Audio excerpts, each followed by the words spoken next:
Jon, I wanted to ask you about the other kind of, symbolic kind of, Hasbara propaganda show of the flooding of the tunnels, which we covered last week, where the Israelis, were showing these images of, guiding a giant hose from the Mediterranean Sea into some, supposed opening of a tunnel on the beach. And they were, talking about how this is their plan now, and they're going to flood the tunnels, and they're going to, eliminate all the fighters inside. What can you say about what we know more about that? Well, was it that story was almost 2 weeks ago? And now they're Wow. saying these are American sources that we're getting from this. The Israelis aren't talking about this. So it was American sources saying that the Israelis have begun this process that they said they had begun 2 weeks ago. Mhm. And one of the good things to throw into this story when Ali was talking about the logistics is that the Israelis said they had 5 pumps north of Shati on the Mediterranean coast. And this Wall Street Journal article, they re-up this Wall Street Journal article, and they say that adding 2 additional pumps is why they started. So from 5 to 7 pumps, and the story is framed around adding these 2 extra pumps. So now we got the 2 extras. We don't have 5, we got 7. Now we're going to flood a 500-kilometer tunnel network that has drainage, is an incredible feat of engineering that clearly they didn't forget about drainage. Anyone who's been in Gaza in the winter knows that drainage is a very significant issue. The place floods considerably. The sand alone is a problem for collapsing. So this is, again, just part of one of the pillars of creating an end game, because you have had all these people saying, Hamas's tunnels, Hamas's tunnels.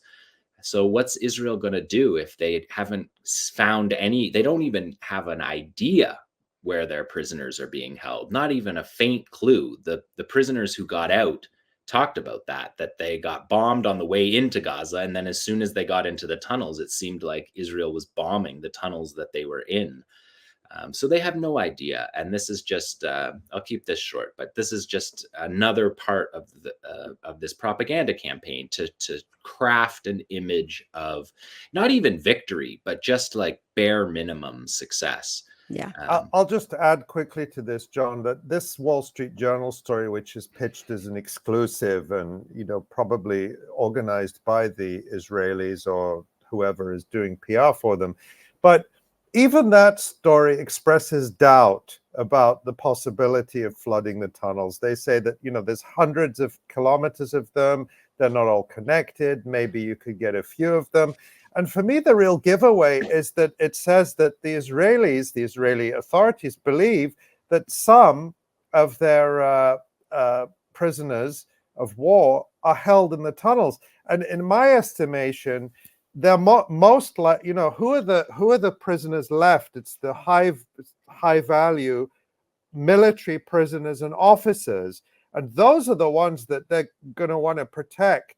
I mean, I think that the resistance tried to protect everyone as best as they could, but they're definitely going to want to protect those POWs. And so they may well be in the tunnels.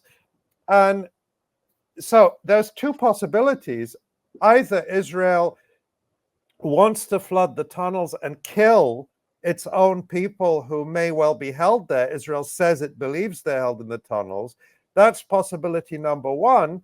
Possibility number 2 is Israel knows that it can't really flood the tunnels, and so nothing will actually happen to its POWs who are down there.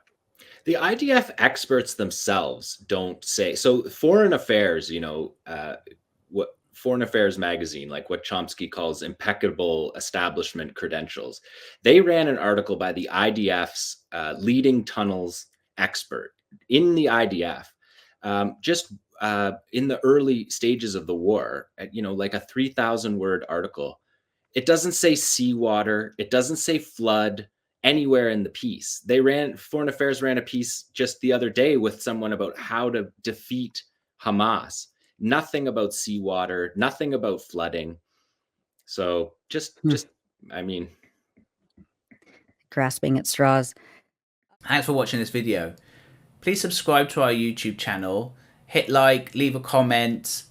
These engagements help us with the YouTube algorithm, and it helps us to get around Silicon Valley censorship as much as possible. It does make a difference. You can also support our journalism by going to electronicintifada.net and clicking on donate now.